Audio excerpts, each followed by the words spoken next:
Assalamualaikum warahmatullahi wabarakatuh. Halo, perkenalkan nama saya Dian Dwi Ardianti dari kelas D3B tingkat 1 Fisioterapi Poltekkes Kemenkes Surakarta.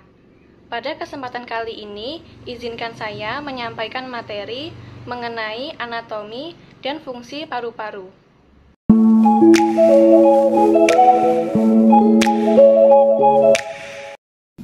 Nah, pasti teman-teman udah nggak asing lagi kan sama yang namanya paru-paru.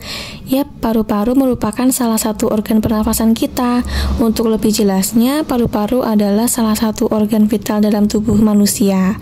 Tepatnya merupakan organ respirasi atau pernafasan yang berhubungan dengan sistem pernafasan dan sirkulasi peredaran darah. Fungsi utama dari organ ini adalah menukar oksigen dari udara dengan karbon dioksida dari darah. Paru-paru merupakan organ yang jumlahnya sepasang, yaitu kanan atau dexter dan kiri atau sinister. Namun, masing-masing mempunyai ciri yang berbeda. Salah satunya adalah soal bobot atau berat. Paru-paru kiri atau pulmo sinister orang dewasa umumnya memiliki berat sekitar 325 sampai 550 gram. Sedangkan bagian kanan atau dexter memiliki berat sekitar 375 sampai 600 gram. Selain perbedaan berat, paru bagian kanan dan kiri mempunyai perbedaan lobus. Pada paru-paru sisi kanan terbagi menjadi 3 lobus, yaitu superior atau atas, medial atau tengah, dan inferior atau bawah. Ukurannya lebih pendek dari paru sisi kiri, tetapi juga lebih besar dari yang kiri. Pada paru-paru sisi kiri hanya memiliki 2 lobus, yaitu superior atau atas dan inferior atau bawah. Ukurannya lebih kecil daripada yang kanan karena jantung berada di tempat lobus tengah paru-paru kiri berada. Berikut ini merupakan ilustrasi perbedaan lobus paru sisi kanan dan paru sisi kiri. Pada ilustrasi tersebut terdapat gambar paru sisi kanan dan kiri apabila dilihat dari lateral atau samping dan medial atau tengah. Pada paru sisi kanan terdapat 3 lobus, lobus superior, medial, dan inferior yang masing-masing lobus memiliki beberapa segmentum. Dan pada paru sisi kiri terdapat 2 lobus, lobus superior dan inferior yang masing-masing lobus memiliki beberapa segmentum seperti yang tertera pada gambar. Berikut ini merupakan gambar anatomi paru-paru. Pada bagian paling atas atau superior bernama apex pulmo. Pada paru bagian kanan terdapat superior lobe atau lobus atas, middle lobe atau lobus tengah, dan inferior lobe atau lobus bawah. Pada paru bagian kiri terdapat superior lobe atau lobus atas, dan inferior lobe atau lobus bawah. Selain itu, juga terdapat bagian lainnya yang telah tertera pada gambar. Nah, sekarang kita masuk pada materi anatomi paru kanan dan kiri. Berikut ini merupakan gambar paru kanan atau pulmodexter apabila dilihat dari lateral atau samping. Pada bagian paling atas atau superior disebut apex pulmonis. Sedangkan pada bagian bawah atau inferior disebut basis pulmonis. Terdapat 3 lobus, yaitu lobus superior, lobus medial atau medius, dan lobus inferior. Terdapat 2 celah atau visura, yaitu visura obliqua dan visura horizontalis. Pada sisi belakang disebut margo posterior. Pada sisi depan disebut margo anterior. Dan pada sisi bawah disebut margo inferior.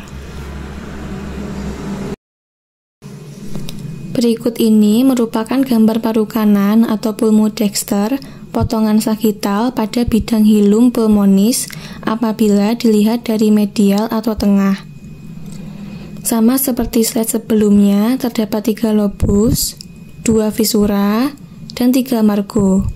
Selain itu, terdapat nodus lymphoideus tracheobronchialis inferior, hilum pulmonis, impressio cardiaca, dan bagian lainnya yang telah tertera pada gambar. Berikut ini merupakan gambar paru kiri atau pulmus sinister apabila dilihat dari lateral atau samping. Pada bagian paling atas atau superior disebut apex pulmonis. Sedangkan pada bagian bawah atau inferior disebut basis pulmonis.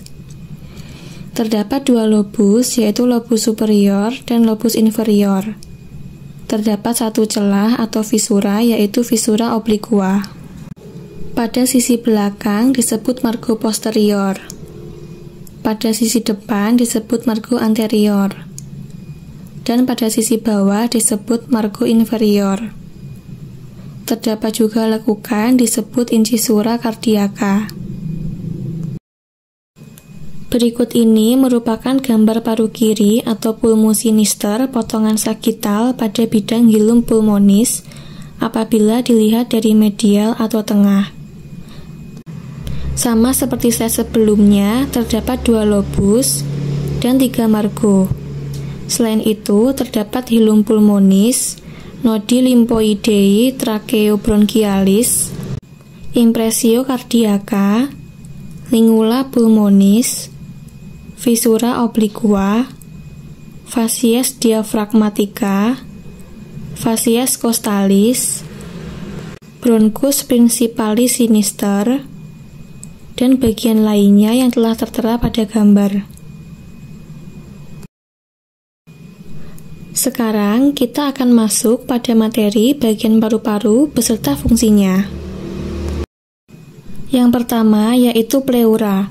Pleura merupakan membran atau selaput tipis berlapis ganda yang melapisi paru-paru. Pleura terdiri dari 2 lapisan, yaitu pleura dalam atau visceral, yaitu lapisan di sebelah paru-paru. Pleura luar atau parietal, yaitu lapisan yang melapisi dinding dada. Pleura sendiri berfungsi sebagai pelumas dalam rongga paru agar tidak mengiritasi paru saat mengembang dan berkontraksi. Yang kedua yaitu bronkus. Bronkus adalah cabang batang tenggorokan yang terletak setelah tenggorokan atau trakea dan sebelum paru-paru. Sebagai saluran udara, bronkus memastikan udara masuk dengan baik dari trakea ke alveolus. Bagian sistem pernafasan ini berfungsi untuk mencegah infeksi bakteri penyebab penyakit. Yang ketiga yaitu bronkiolus. Bronkiolus adalah cabang dari bronkus yang berfungsi sebagai penyalur udara dari bronkus ke alveoli. Fungsi lain dari bagian ini adalah mengontrol jumlah udara yang masuk dan keluar ketika proses bernafas berlangsung. Yang keempat yaitu alveolus. Alveolus adalah kumpulan kantung udara atau alveoli yang berbentuk seperti gelembung kecil di paru-paru. Alveoli tersusun berkelompok dan saling menempel satu sama lain. Uniknya, kantung udara ini terdiri dari serat-serat elastin sehingga bisa mengembang dan mengempis seperti balon. Fungsi alveolus adalah mengambil oksigen yang dihirup dan melepaskan karbon dioksida. Nah, sekarang kita masuk pada materi terakhir, yaitu saraf, otot, dan pembuluh darah pada paru-paru. Berikut ini merupakan ilustrasi saraf, otot, dan pembuluh darah pada paru-paru. Kepanjangan dari A adalah arteri, M adalah musculus atau otot, N adalah nervus atau saraf, dan V adalah vena.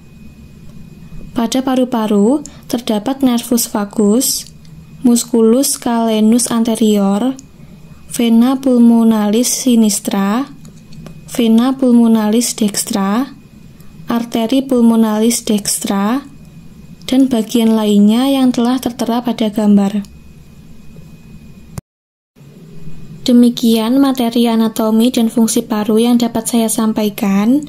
Apabila ada salah kata, saya mohon maaf.